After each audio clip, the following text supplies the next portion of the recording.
विद्यार्थी मित्रों नमस्कार। हूँ राजेन्द्र पटियार यूट्यूब चैनल में आप सर्वे विद्यार्थी मित्रों हार्दिक स्वागत करूँ छूँ। धोरण 9 सामाजिक विज्ञान में प्रकरण 4 जेमा टाइटल है भारतनी राष्ट्रीय चळवळ एटले आंदोलन, जेना 2 भाग तमारी सामे आवी चूक्या छे। क्लियरिटी में कोई प्रॉब्लम होय तो अगाऊ आपणे कहेलुं छे ते प्रमाणे यूट्यूब चैनल में जमणी बाजू जे 3 टपका है एना पर क्लिक करवाथी नीचे सेटिंगना ऑप्शन खुलशे, जेमां बीजा नंबरना सेटिंग में आपे जोवानुं कि 144 होय अथवा तो सेटिंग में 240, 360 और 480 ए प्रकारना ऑप्शन होय छे। 480 पर जवाथी सारी क्लियरिटी आपने मळी शके छे। आपनी समक्ष जे 2 विडियो आवी गया है जेनी अंदर आपणे केटलाक महत्वना प्रश्नों की चर्चा करी चूक्या छीए, त्यारे तमारी समक्ष एवो ज एक सहेलो आईएमपी एटले के पूछाय एवो महत्वनो प्रश्न है जलियावाला बागनो हत्याकांड। जलियावाला बागनो हत्याकांड शा माटे थयो? तो एना माटे आपणे जवुं पड़शे रॉलेट एक्ट एटले के बीजा भागनी अंदर जे छेल्लो प्रश्न आपणे चर्चा करी हती रॉलेट एक्ट, अने एमां आपणे एवुं जोयुं हतुं के 6 एप्रिल 1919 रोज गांधीजीनी धरपकड़ थई अने तेनी साथे साथे डॉक्टर सत्यपाल अने डॉक्टर कीचलू आ बंनेनी पण धरपकड़ थई हती।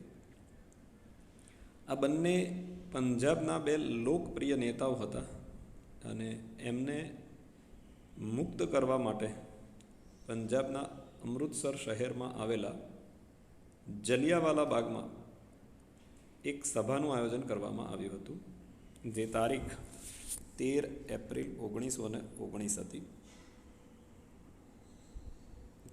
13 एप्रिल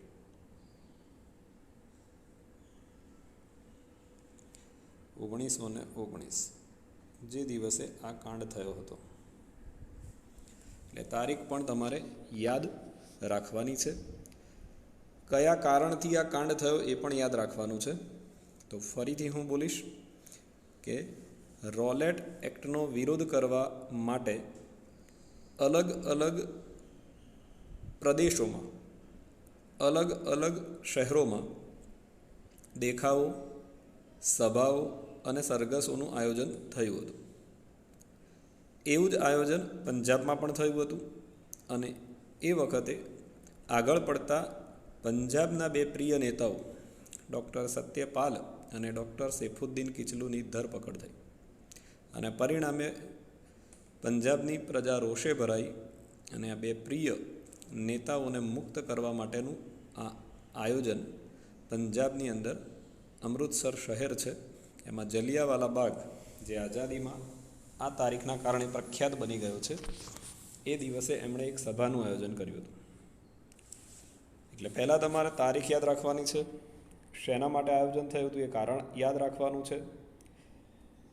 बाग क्यां आवेलो छे तो अमृतसरमां अने एनुं नाम छे जलियावाला बाग।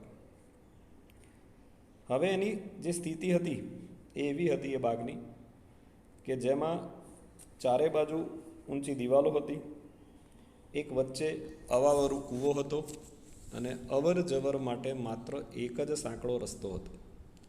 आ स्थिति तमारी समक्ष एटला माटे वर्णवुं छुं कारण के कई रीते अंग्रेजोए भारतीय प्रजा उपर दमन गुजार्युं एनो आ जीवतो जागतो पुरावो छे। आ स्थिति एटला माटे असह्य हती कारण के बहार निकळवुं खूब मुश्केल हतुं। अवर जवर माटे मात्र एक रस्तो, समग्र जलियावाला बाग भराई जाए एटली मोटी संख्या में भीड़ एकत्रित थई हती। दीवाल कूदीने जई शकाय तेवी स्थिति 2 कारणथी न हती। एक दीवाल ऊंची हती अने एनी चारे बाजू अहींया नाम जे आपेलुं छे ए जनरल ओडोनिल डायर जेणे पोतानुं लश्कर अने एना सैनिकोने त्यां चारे बाजू गोठवी दीधा हता। वच्चे एक अवावरू एटले के वर्षोथी बंद हालत में જેનો ઉપયોગ ન થયો હોય એના માટે અવાવરુ શબ્દ વપરાય એવો કૂવો હતો. ઓડોનિલ ડાયર પોતાના લશ્કર અને સૈનિકો સાથે ત્યાં પહોંચી ગયો અને પૂર્વ ચેતવણી આપ્યા વિના, પૂર્વ એટલે અગાઉ, કોઈ પણ ચેતવણી ન આપી. જનરલી રીતે મિત્રો કેવું હોય કે કોઈ પણ જગ્યાએ પહેલાં એક આદેશ અથવા ચેતવણી આપવામાં આવે, સૂચના આપવામાં આવે કે જો બાગ ખાલી કરવામાં નહીં આવે, આ સભાનું આયોજન બંધ નહીં રાખવામાં આવે તો અમે આ પ્રકારના પગલાં લઈ શકીએ છીએ. પરંતુ અહીંયા જનરલ ઓડોનિલ ડાયરે કોઈ પણ ચેતવણી આપ્યા વગર ગોળીઓનો વરસાદ વરસાવવાનું ચાલુ કર્યું. લોકો આશ્ચર્યચકિત થઈ ગયા, કારણ કે કોઈને આવી કલ્પના ન હતી કે આ પ્રકારનો ગોળીઓનો વરસાદ વરસી શકે છે. નિર્દોષ પ્રજા પર આ પ્રકારનો વરસાદ વરસાવ્યો, નાસભાગ મચી ગઈ, અસંખ્ય લોકો તેનો ભોગ બન્યા. આંકડા સરકારના જે લગભગ ખોટા હોઈ શકે છે, પરંતુ આપણે એ પરીક્ષા માટે યાદ રાખવાના છે. 379 લોકોના ત્યાં મૃત્યુ થયા અને લગભગ 1200થી વધારે લોકો ત્યાં ગવાયા હતા. પરંતુ કોંગ્રેસ એટલે કે ભારતીય જે તપાસ સમિતિ રચવામાં આવી હતી એ પ્રમાણે 1000 જેટલા લોકોનું મૃત્યુ થયું હતું અને ઘાયલ લોકોની સંખ્યા ઘણી બધી વધુ હતી. ત્યારબાદ ભારતીય અને ખાસ કરીને કોંગ્રેસની માંગ કે આ હત્યાકાંડ માટે દોષિત હોય અને સજા કરવામાં આવે, તો એ માટે એક કમિશન રચવામાં આવ્યું જેનું નામ હતું હન્ટર કમિશન. અને હન્ટર કમિશને પોતાનો રિપોર્ટ આપ્યો કે આ અજાણતા થઈ ગયેલી પ્રામાણિક ભૂલ છે. મિત્રો તમે સમજી શકો છો કે અંગ્રેજોએ કઈ રીતે જનરલ ડાયરનો બચાવ કર્યો, કારણ કે આટલા લોકોની જે જાનહાનિ થઈ હોય એ કાંઈ અજાણતા ન થઈ હોય. પરંતુ અંગ્રેજોનો સીધો પક્ષ જનરલ ડાયર તરફ હતો. એમને ગમ્યું હતું કે આ પ્રકારે એણે દમન ગુજાર્યું. આટલું ઓછું હોય તેમ જનરલ ડાયર જ્યારે ઇંગ્લેન્ડ પરત ગયો ત્યારે તેને 2000 પાઉન્ડ અને તલવાર આપી અને તેનું સન્માન કરવામાં આવ્યું. એટલે કે આ તો સીધું એનો મતલબ એવો હતો કે જનરલ ડાયરને પુરસ્કાર આપવામાં આવ્યો, સન્માનિત કરવામાં આવ્યો. આનો મતલબ એવો હતો કે અંગ્રેજો ખુશ હતા કે એણે આવું કર્યું અને એના પરિણામે ભારતની પ્રજાને ખૂબ આઘાત લાગ્યો. ભારતની જે રાષ્ટ્રીય એકતા મજબૂત થઈ એમાં આ કાંડનું ઘણું બધું મહત્ત્વ છે અને એના કારણે જ ખાસ કરીને ભવિષ્યના જે આંદોલનો હતા એ તૈયાર થયા. એટલે કે ભાવિ આંદોલનો તૈયાર થયા, કારણ કે ભારતીય પ્રજાને લાગ્યું કે હવે અંગ્રેજોના દિવસો ભારતમાંથી પૂરા ઝડપથી થવા જોઈએ, કારણ કે એ લોકો માત્ર અને માત્ર ભારતીય પ્રજા પર દમન, ત્રાસ, અત્યાચાર વગેરે ગુજારવા માટે જ આવ્યા છે. ભારતનું સારું કે ભલું કરવા માટે આવ્યા નથી. તો અહીંયા તમારો સરસ મજાનો એક સહેલો સવાલ જનરલી રીતે વિદ્યાર્થીઓને પૂછાય તો અત્યાર સુધીના રેકોર્ડ પ્રમાણે બહુ ગમતો હોય છે. એટલે આવા સવાલો કોઈપણ વિદ્યાર્થીએ ક્યારે છોડવા ન જોઈએ. એની ખૂબ સારી રીતે તૈયારી કરવી જોઈએ અને મને પણ વિશ્વાસ છે કે તમે ખૂબ સારી તૈયારી આની કરશો. એના પછી ચોથા પાઠનો જે અંતિમ મુદ્દો છે એનો સમાવેશ અહીંયા કર્યો છે, સ્વરાજ્ય પક્ષ વિશે નોંધ લખો. હવે એ એક થોડીક લાંબી શોર્ટ નોટ છે, પરંતુ અહીંયા થોડીક ટૂંકી કરી અને તમે 3 ગુણમાં લખી શકો એ રીતે આપેલી છે. પહેલાં એના વિશેની માહિતી આપું કે સ્વરાજ્ય પક્ષ એની સ્થાપના શા માટે કરવામાં આવી. તો સ્વરાજ્ય પક્ષની સ્થાપના માટે અસહકારનું આંદોલન રહેલું છે. ગાંધીજીએ 1920થી 22 વચ્ચે એક આંદોલન ચલાવ્યું, જે ખૂબ મોટું આંદોલન હતું, ખૂબ સરસ આંદોલન હતું, અસહકારનું આંદોલન, જેની પણ આ પાઠમાં આપણે ચર્ચા આગળના ભાગમાં કરીશું. પરંતુ ગાંધીજીના સિદ્ધાંત પ્રમાણે એમને અસહકારની ચળવળ ખૂબ સારી સ્થિતિમાં, ખાસ કરીને ભારતીય હિત માટે ચાલી રહી હતી એવા સંજોગોમાં એક દુઃખદ ઘટના બનવાને કારણે એ લડતને મોકૂફ રાખી. પરિસ્થિતિ એવી હતી કે જો એ લડત લાંબી ચાલી હોત તો ઇતિહાસના કેટલાક મંતવ્ય પ્રમાણે આપણને કદાચ અંગ્રેજો એ વખતે સ્વતંત્રતા આપીને ગયા હોત. પરંતુ એકાએક આ આંદોલનને ગાંધીજી દ્વારા જ્યારે બંધ કરવામાં આવ્યું ત્યારે ગાંધીજીની વિચારસરણીથી કેટલાક લોકો વિમુખ થયા અને એમણે કોંગ્રેસમાંથી અલગ થઈ અને એક નવા પક્ષ, જેને આપણે સ્વરાજ્ય પક્ષ તરીકે ઓળખવામાં આવે છે, એની રચના કરી. એટલે જો પ્રથમ લાઇનમાં લખેલું છે પણ એનું સ્પષ્ટ કારણ નથી આપ્યું, એટલે આપણે એની લાંબી ચર્ચા કરી કે અસહકારની લડત મોકૂફ રહી. ત્યારબાદ લોકોમાં આવેલી જાગૃતિને ટકાવી રાખવાના હેતુથી બે નામ આપણે યાદ રાખવાના છે. એક છે ચિત્તરંજન દાસ મુનશી અને બીજા છે મોતીલાલ નહેરુ. આ બંને દ્વારા ઈસવીસન 1923માં આ સ્વરાજ્ય પક્ષની રચના થઈ હતી. એટલે એનું વર્ષ તમારે યાદ રાખવાનું છે. 1923માં આ પક્ષ રચાયો હતો.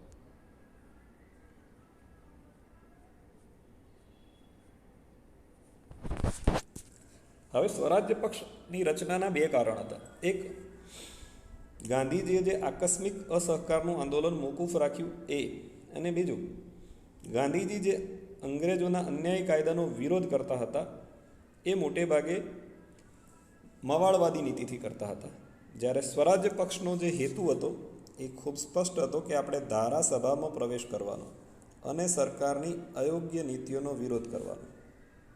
પરંતુ ગાંધીજીના જે રચનાત્મક અથવા સર્જનાત્મક જે સારા કાર્યક્રમો હતા એને પણ આપણે સાથે રાખવાના છે. એટલે એનો મતલબ એવો હતો કે ગાંધીજી સાથે તો હતા, પરંતુ ગાંધીજીના કેટલાક સિદ્ધાંતો એમને પસંદ ન હતા, એટલે ગાંધીજી બહારથી વિરોધ કરતા હતા.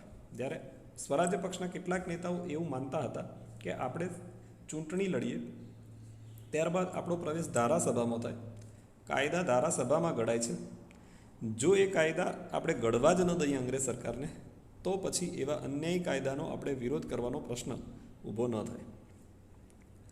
ગાંધીજી આ મત ધરાવતા ન હતા, એટલે કેટલાક લોકો અસહકારના આકસ્મિક આંદોલનના મોકૂફીના કારણે અલગ થયા અને એમણે આ સ્વરાજ્ય પક્ષની રચના કરી હતી. એટલે એનો એક ઉદ્દેશ એ ધારાસભામાં પ્રવેશ કરવાનો હતો અને ત્યાં જ કાયદો ઘડાય એના પહેલાં જ એનો વિરોધ કરવાનો હતો.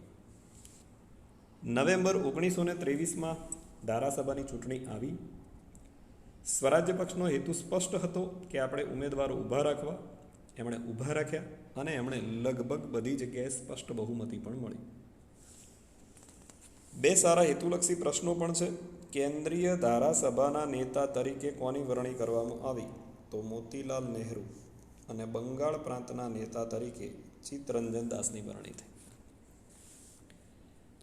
સ્વરાજ્ય પક્ષની જે મુખ્ય ઈચ્છા અથવા તો એમની જે નીતિ હતી કે ધારાસભામાં સરકારી કાયદાનો વિરોધ કરવાનો ઘડાય તે પહેલાં, અને એ પ્રમાણે જ્યારે એ લોકો ધારાસભામાં પ્રવેશ્યા ત્યારે સરકારી જે અંદાજપત્રો હતા, જે ખરડા એટલે કાયદાનું કાચું સ્વરૂપ, એને એમણે નામંજૂર કર્યા. સ્વાભાવિક છે કે અંગ્રેજોને પસંદ ન આવે, છતાં પણ એમણે પોતાની આ અન્યાયી નીતિ રીતિનો વિરોધ અને પ્રજાલક્ષી પ્રશ્નો એ ઉપાડ્યા. પરિણામે આ બંને તરફ અંગ્રેજ સરકારને ધ્યાન આપવાની ફરજ પડી. એટલું જ નહીં, ભારતમાં સુધારા થાય એ હેતુથી એક કમિશન રચવામાં આવ્યું હતું, પરંતુ જે થોડુંક લેટ આવે તેમ હતું, જેણે 2 વર્ષ વહેલું એવું સાયમન કમિશન એમણે નીમવું પડ્યું. મિત્રો, સ્વરાજ્ય પક્ષની એક બીજી વિશેષતા હતી કે એમણે જે આ અન્યાયી કાયદાનો વિરોધ કર્યો એમાં ક્યાંય પણ શિસ્તની ઉણપ ન હતી. એટલે એમણે ધારાસભામાં શિસ્તબદ્ધ કામગીરી બજાવી, ખૂબ જ ઊંચી સંસદીય પ્રણાલીઓ સ્થાપી. સંસદીય પ્રણાલી એટલે ધારાસભાને સંસદ કહેવાય છે, અને એ સંસદની પ્રણાલી એટલે પદ્ધતિ પ્રમાણે જ એમણે એનો વિરોધ કર્યો. બ્રિટિશ સરકાર સમક્ષ એમણે સાબિત કરી આપ્યું કે ભારતના લોકોની અંદર લોકશાહી પદ્ધતિએ અને બંધારણ અનુસાર શાસન ચલાવવાની ક્ષમતા છે. અને આના કારણે સ્વરાજ્ય પક્ષને 2 ફાયદા થયા. એક, અંગ્રેજો જે થોડા સતર્ક બની ગયા અને ભારતનો જે શિક્ષિત વર્ગ, ખાસ કરીને જે લોકો બુદ્ધિજીવી અથવા શિક્ષિત વર્ગમાં આવે છે, એમનામાં આ સ્વરાજ્ય પક્ષ ના આવવાથી એક પુનઃ રાષ્ટ્રીય જાગૃતિનો સંચાર થયો. એટલે કે એમનામાં જે કેટલાક લોકો ખોટી રીતે વિરોધ કરતા હતા, ક્યાંક હત્યાઓ થતી હતી અને કેટલાક લોકો આ પ્રકારે વિરોધ કરવામાં માનતા ન હતા, પરંતુ સ્વરાજ્ય પક્ષની આવી સારી કામગીરીના કારણે, શિસ્તબદ્ધ કામગીરીના કારણે આ એક વર્ગ સ્વરાજ્ય પક્ષ પ્રત્યે આકર્ષિત થયો. એમનામાં એમને એક સારા પક્ષના ભાવિના દર્શન થયા. પરંતુ ભારત માટે અને સ્વરાજ્ય પક્ષ માટે કમનસીબી એક હતી કે 1925માં જ આપણે હેતુલક્ષીમાં પૂછાયો છે, ચિત્તરંજન દાસ મુનશીનું અવસાન થયું. એટલે ધીરે ધીરે સ્વરાજ્ય પક્ષની કામગીરી નબળી પડી. પરિસ્થિતિ જેમ જેમ બદલાવા લાગી એટલે એનો લાભ ઘણા બધા લોકોએ લીધો, અહીંયા બહુ આપ્યું નથી, પરંતુ ધીરે ધીરે એની પ્રતિષ્ઠા ઓસરવા લાગી, એટલે ઓછી થવા લાગી અને કેટલાક સુરેન્દ્રનાથ બેનર્જી અને બિપિનચંદ્ર પાલ જેવા નેતાઓ દ્વારા સ્વરાજ્ય પક્ષની ટીકા પણ થઈ. મિત્રો, અહીંયા તમારો પ્રશ્ન પૂરો થયો. હવે હું અહીંયા થોડું તમને કહેવા માંગીશ કે સ્વરાજ્ય પક્ષની કોઈ પણ ઇતિહાસને તમે જાણો તો 1947 અને પ્લાસીનું યુદ્ધ 1757, ઓછામાં ઓછો મિત્રો 190 વર્ષનો ઇતિહાસ ગણીએ અને રોજની એક એક ઘટના ગણીએ ને તો ઘણી બધી ઘટનાઓ હોય છે ઇતિહાસમાં. પરંતુ કેટલીક ઘટનાઓને જ આપણે ભણવાની હોય છે તો એના કારણ પણ તમને ખબર હોવી જોઈએ કે એ ઘટનાનું કંઈક વિશેષ મહત્ત્વ છે. સ્વરાજ્ય પક્ષને આપણે એટલા માટે ભણવાનો થાય છે, ઇતિહાસમાં એનો સમાવેશ એટલા માટે કરેલો છે કારણ કે આ એક એવો પક્ષ હતો કે જો લાંબા સમય સુધી એ ચાલ્યો હતો તો કોંગ્રેસનો એક મોટો અને સારો વિકલ્પ ઊભો થઈ શકે તેમ હતો. પરંતુ ભારત અને સ્વરાજ્ય પક્ષની કમનસીબી કદાચ કહેવાય કે સ્વરાજ્ય પક્ષનું બાળ મરણ થયું. એટલે કે 1923માં એનું અસ્તિત્વ અને 1925માં એ વિસર્જન, એટલે કે એનું અસ્તિત્વ પૂર્ણ થયું. પરંતુ કંઈક રાષ્ટ્રીય જાગૃતિનો સંચાર કરવામાં આનું મહત્ત્વ થોડુંક છે, એ માટે આપણે એનો અભ્યાસ કરવાનો છે. હેતુલક્ષી પ્રશ્નોની વાત કરીએ તો કોના દ્વારા એની રચના થઈ? તો બે નેતાઓ. ક્યારે થઈ? તો 1923. કેન્દ્રીય ધારાસભાના નેતા મોતીલાલ નહેરુ, બંગાળ પ્રાંતના નેતા ચિત્તરંજન દાસ મુનશી. ચિત્તરંજન દાસ મુનશીનું અવસાન તો 1925. ચલો મિત્રો, અહીંયા તમારા બે મહત્ત્વના પ્રશ્નો છે, બંને પરીક્ષામાં પૂછાયેલા છે, તો આ ખૂબ સારી રીતે એની તૈયારી કરજો અને સારું રિઝલ્ટ લાવજો. જય હિન્દ, જય ભારત.